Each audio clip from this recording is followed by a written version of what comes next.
না যে আমাদের ভালোবাসাকে তুমি অস্বীকার করে এই বকুলের জীবনটাও তুমি নষ্ট করে দিতে চাইছো? বকুল, তুমি এখানে? তাছাড়া যে আমার কোনো উপায় ছিল না গোপালদা। আমি একবার তোমার ওই মুখ থেকে জানতে চাই। কি জানতে চাও? সত্যি কি তুমি ওই পলাশডাঙ্গায় আর কোনোদিন ফিরে যাবে না? না। সত্যি কি তুমি এই বকুলকে ভুলে গিয়ে ওই ভবানী চ্যাটার্জির মেয়েকে বিয়ে করেছো? গোপালদা, ও গোপালদা, তুমি কি করে এত নিষ্ঠুর হলে? কি করে ভুলে গেলে আমাদের সেই স্বপ্ন মাখা দিনগুলোর কথা? স্বপ্ন মাখা দিন? অতীতের স্মৃতি কি তোমার এতটুকু মনে পড়লো না? মনে পড়লো না এই হতভাগিনী বকুলের কথা, যে এই পৃথিবীতে তোমাকে সবচেয়ে বেশি বিশ্বাস করেছিল? ডাক্তার গোপাল মণ্ডলের পাশে দাঁড়াবার কোনো যোগ্যতা তোমার নেই।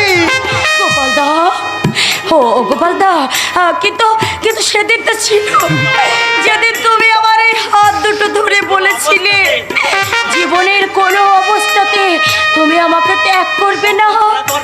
বকুল ছাড়া তোমার জীবন অন্ধকার।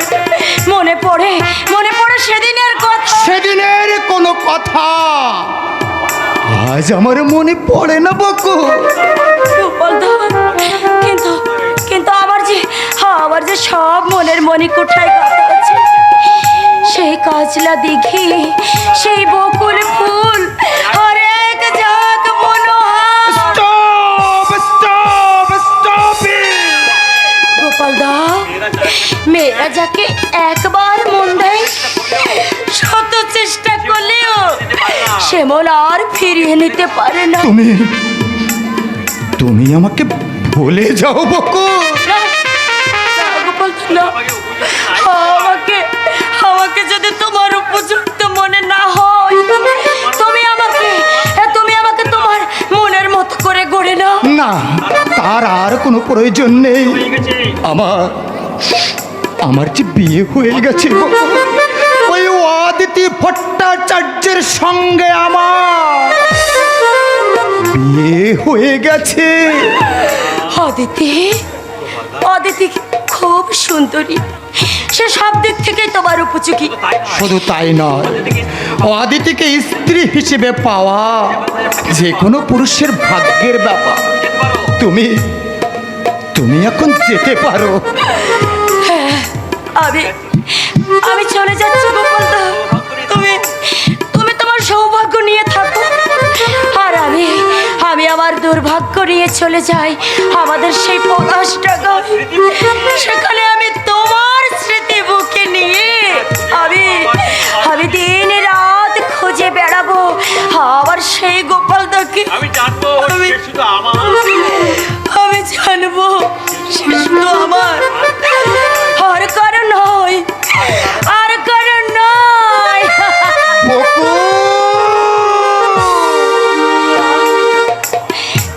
কতদিন পর শুনলাম সেই মধুর ডাক বকুল। আর হয়তো এই ডাক কোনোদিন শোনা হবে না গোপালদা। এক রাশ ব্যথা বুকে নিয়ে এই বকুল ঝরে যাবে, চিরতরে মুছে যাবে এই বকুলের গন্ধ গোপালদা।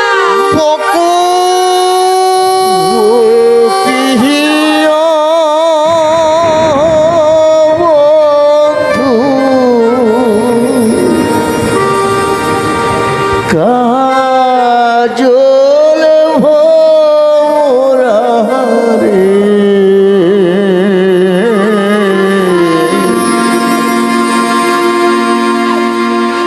কোন দিনা শিবে বন্ধু কইয়া যাও রে,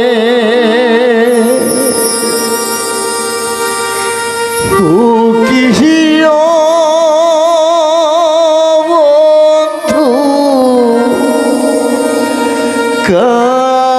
জল ভোমরারে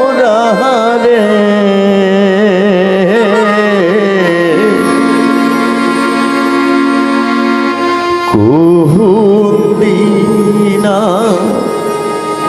শিবে বন্ধু কয়া যাও রে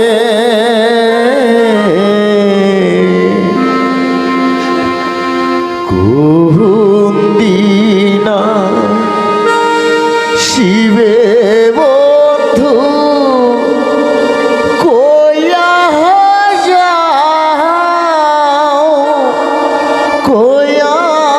যাও রে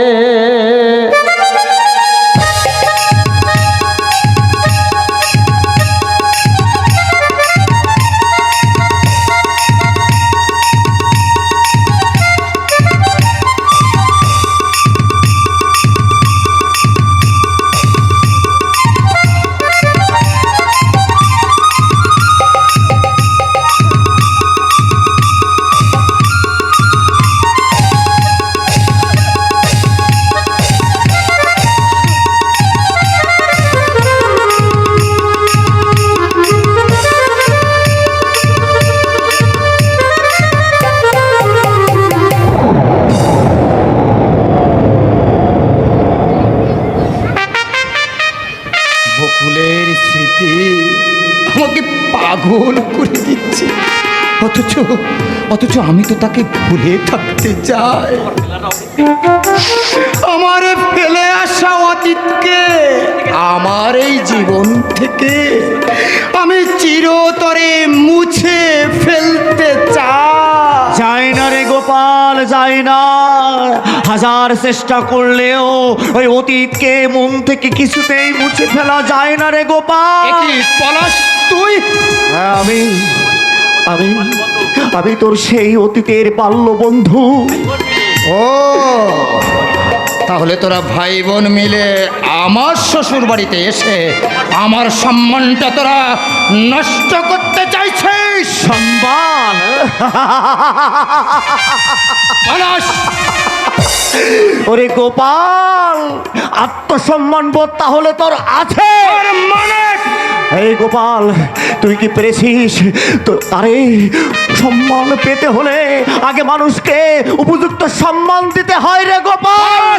এই তুই কি পেরেছিস তোর মায়ের উপযুক্ত সম্মান দিতে? তুই কি পেরেছিস তোর ওই পিতৃতুল্য দাদার সম্মান দিতে? তুই কি পেরেছিস তোর ওই প্রিয়ার সম্মান রাখতে? পলাশ! ওরে গোপাল, গোপাল রে, সে কৈফিয়ত কি তোমাকে দিতে হবে? হ্যাঁ হবে, আমাকে দিতে হবে কৈফিয়ত, আমাকে দিতে হবে উপযুক্ত কৈফিয়ত, আমাকেই দিতে হবে। কারণ এই লম্পট ডাক্তার যাকে ভালোবাসার স্বপ্ন দেখিয়ে এই আপনাকে বিয়ে করেছে, সেই বকুল হচ্ছে আমার নিজের স্নেহের ছোট বোন। অতএব আমার বোনের জীবনটাকে যে মরুভূমির মতো উসার করে দিয়েছে, তাকে আমার কাছে উপযুক্ত কৈফিয়ত দিতে হবে। কর জন্য চাষা, তোকে আমি খুব ভালো করেই চিনি। তুই সেই গুন্ডা না যে একদিন রঞ্জনকে অপমান করেছিলি? Get out from here. Gopal, তোমার সঙ্গে ওর কোনো সম্পর্কই থাকতে পারে না। এই গোপাল রে, আমার এই চোখে চোখ রেখে সত্যি করে বলতো গোপাল, এই গোপাল, তোর সঙ্গে কি আমার কোনো সম্পর্ক নেই? না গোপাল, তোর সঙ্গে আমার কোনো সম্পর্ক নেই। মনে রাখিস, তেলে আর জলে যেমন মেশে না, তেমনি একজন চাষাদের আর ডাক্তারের সঙ্গে কোনো সম্পর্ক থাকতে পারে না। গোপাল, এই গোপাল, আমার কথা শোন ভাই। এই গোপাল, বকুলের ভালোবাসা এবার করে তুই চলে যাস না রে ভাই। এই গোপাল, আমার সঙ্গে তুই পলাশ ডাঙ্গায় ফিরে চল। আমরা সবাই মিলে তোকে মাথায় করে রাখবো রে গোপাল। ওই পলাশ ডাঙ্গায় ফিরে যাওয়া আমার পক্ষে সম্ভব নয়। এই গোপাল, তোর এই গর্ভধারিণী মা যে কেঁদে কেঁদে একেবারে পাগল হয়ে যাবে রে গোপাল। যাক। এই তোর দাদার কথা একবার চিন্তা কর। তোকে লেখাপড়া শেখাতে গিয়ে, তোকে ডাক্তার বানাতে গিয়ে আজ সে রিক্ত নিঃস্ব ওই পথের কাঙাল। আহ! কেন আজে বাজে কথা বলে তুই আমাকে দুর্বল করে দিচ্ছিস? আমি তো বলেছি এখান থেকে ফিরে যাওয়া আমার পক্ষে সম্ভব নয়, কিছুতেই নয়। Get out, I say get out. এক্ষুনি এই স্থান ত্যাগ না করলে কি করবেন? পায়ের জুতোটা কতটা মজবুত সেটা একবার পরীক্ষা করে দেখব। সাবধান ধনির দুলালি, একটা কথা ভালো করে মনে রাখবেন, ওই পাথরের কিন্তু একটা ধৈর্যের সীমা আছে। গোপাল, এই গোপাল, আমি এখান থেকে চলেই যাচ্ছি রে গোপাল। যাওয়ার সময় আমি তোকে একটা কথা স্পষ্ট করে বলে যাই গোপাল, যে শিক্ষার অহংকারে, অর্থ আর এই সুন্দরী নারীর মোহে নিজের দেবীতুল্য মায়ের বুকে তুই বাচ্চার আঘাত আনলি, তোর সেই অহংকারে একদিন তোর মায়ের ওই অভিশাপ তোর মাথায় ঝরে পড়বে। আরে গোপাল, এই গোপাল, গোপাল রে, তোর অবাগিনী মা, তোর অবাগিনী মা যে বড় আশা নিয়ে তোর ফেরার অপেক্ষায় পথে বসে আছে। কবে ফিরবে আমার গোপাল? চল ভাই, আমার সঙ্গে তুই ফিরে চল, ওই বাড়িতে ফিরে চল। না, এই গোপাল, চল না আমার সঙ্গে একবারের জন্য ওই পলাশ ডাঙায় ফিরে চল। আমরা সবাই মিলে তোকে মাথায় করে রাখবো। গোপাল, এই গোপাল, আমি তোকে আদেশ করছি না রে, জানিস আমি তোর বন্ধু হয়ে নয়, আমি তোর দাদা হয়ে নয়, আমি তোর সামান্য একজন প্রতিবেশী হয়ে আমি তোর কাছে হাত জোড় করে মিনতি করছি ভাই, এই আমার সঙ্গে একবারের জন্য হলেও ফিরে চলো এই পলাশ ডাঙায়। গোপাল, শাট আপ মূর্খ জঙ্গলি চাষা, এখনই এই স্থান ত্যাগ না করলে পুলিশ ডেকে আমি তোমাকে অ্যারেস্ট করাবো। সাবধান ধনির দোলালি, পুলিশের ভয় কিন্তু এই পলাশ করে না। আমি ইচ্ছা করলে স্কাউন্ডেলটাকে এখান থেকে জামার কলার ধরে টানতে টানতে নিয়ে যেতে পারি। এই গোপাল, গোপাল, এই গোপাল, না না, আমার ভুল হয়ে গেছে। আমি কেন তোর সঙ্গে রেখে কথা বলবো? তুই তো আমার বন্ধু, সেই ছোটবেলার বন্ধু। এই ভাই, ফিরে চল না, আমার সঙ্গে ফিরে চল না ওই পলাশ ডাঙায়। আমি বলেছি তো আমি আর কোনোদিন ওই পলাশ ডাঙায় ফিরে যাব না, আর এটাই হলো আমার শেষ কথা। গোপাল, চলো দিদি। ওকে ডার্লিং, ওকে। মনে রাখিস মূর্খ চাষা, ওই চাঁদের আলোকে ভোগ করা যায়, কিন্তু চাঁদকে কোনোদিন ছোঁয়া যায় না। আন্ডারস্ট্যান্ড? ইউ বেটার এই গোপাল, আন্ডারস্ট্যান্ড। গোপাল, যাস না আমার কথা।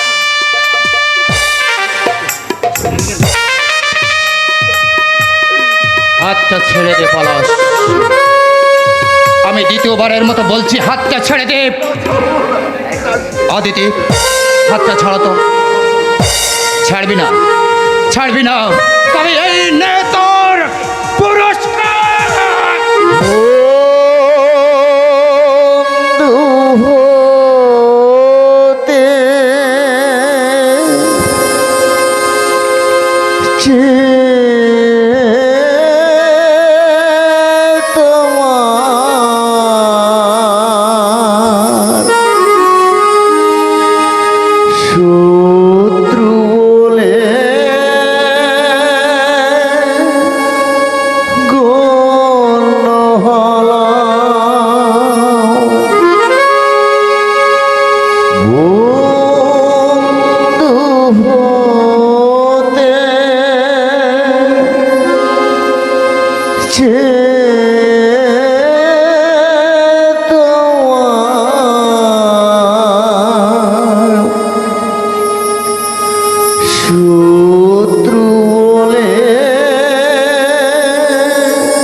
গায়ে একটু লাগেনি রে। আমি সব ব্যথা, আমি সব যন্ত্রণা আমি ভুলে যাবো রে গোপাল, ফিরে যাবো, আমি সব কিছু ভুলে যাব। তবু আমি শেষবারের মতো তোর কাছে অনুরোধ করছি রে ভাই, এই ফিরে চল না রে, ফিরে চল না ওই পলাশ ডাঙায়। আমি তোর বন্ধু হয়ে আমি তোর পা ধরে অনুরোধ করছি রে ভাই, আমার জন্য ফিরে চল না, এই ফিরে চল। এই, এখনো তো শিক্ষা হয়নি তাই না? এখনো তো শিক্ষা হয়নি, তবে যা এখান থেকে দূর হয়ে যা।